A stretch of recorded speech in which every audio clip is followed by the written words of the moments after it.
ask just so you're Keith Robinson, and what is it that you do or have done in the video game?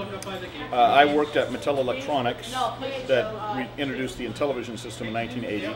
I started there in 1981, and I worked there until Mattel shut down Intellivision Production in 1984, and I was a programmer originally for the game Tron Solar Sailor, based of course on the movie Tron. Then I became a manager, and so I produced a lot of the games that were made there. Shark, Hover Force, Thin Ice, and a lot of others. Then a company called INTV Corporation took over the rights for Intellivision, and for them I did their packaging and their catalogs. So designed the boxes for about 20 of the games that they released. All the games they released, I did the packaging for them. Then they went out of business around 1990-91. They actually managed to keep Intellivision going throughout the entire 80s. But then they finally succumbed to Sega and Nintendo taking over the market in the United States. And then pretty much did nothing for about 5 years in video games until the web started. And when the web started, I put together a site on the history of Intellivision, and found there were a lot of Intellivision fans out there. So we went back and we bought the rights so we could produce it on new platforms. And so since then we've come out on Windows and Mac and PlayStation, PlayStation 2, Xbox, GameCube. This year we've introduced it onto iPhone, onto iPad. We'll be doing DS in the summer of 2010. And we're in the Microsoft game room, so we have actually, if you actually add it up in terms of sales, we have more people playing Intellivision today than were playing it at the heyday of 1983. Because we had sold about 3 million Intellivisions back then, but we've sold close to 4 million of the various products that we sell now. So obviously it seems like the internet has definitely helped. Yes, there would not be an Intellivision production without the internet, because the internet, it's easy to target the fans. We've got fans in Italy, we've got fans in Brazil, we've got fans, and you'd never be able to market and sell to them without something like the internet that allows people to, build up this community on the internet for all the Intellivision fans can go here or like that. You'd never be able to find that. This could not have happened 20 years ago. Well, there's always, in any type of thing with gaming or business or anything, there's an advantage to the face-to-face action. But it's like in business, there's a lot of companies that we've done business with where our iPhone, iPad is being done with VH1, and none of us have ever met each other. VH1 is publishing it. They're in New York. We're in Los Angeles. The developers are down in Irvine. And I've met the developers, but I've never met any of the people at VH1. We've never been in a room together, and we managed to keep doing business. So you can do things, but there is an advantage to being able to get together. And of course, in gaming, it's a lot better now that you have headsets and you can play stuff over the internet. But there's still that physically getting together, and that I think is a lot of fun. So I mean, I love a place like this where you can get people together and be playing the arcade games.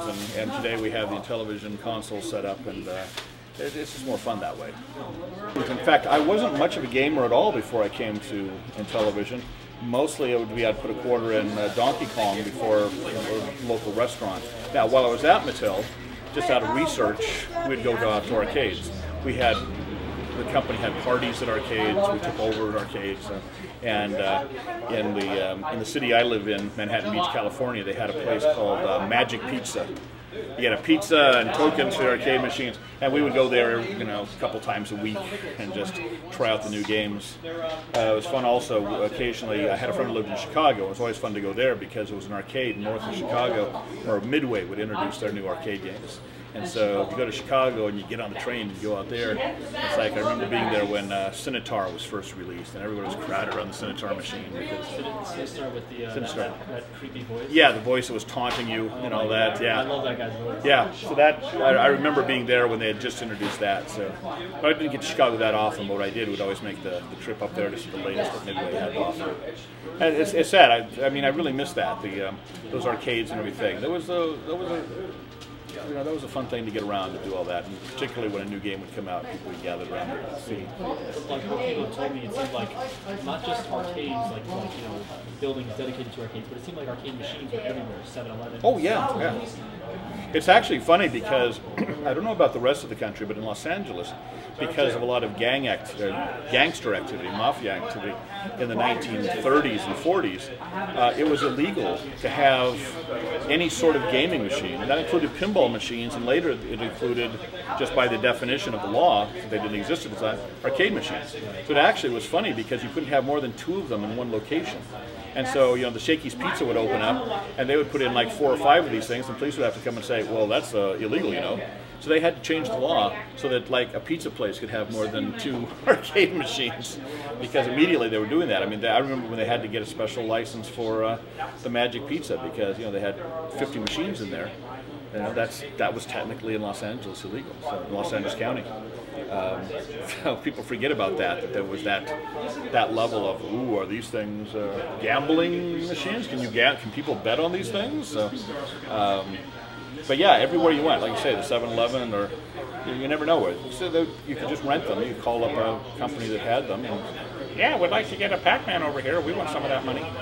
So they'd come over and drop it in there, and you'd start getting the money. Joe, is there a new VIC-20 game being introduced today? There is. Tax-Scan.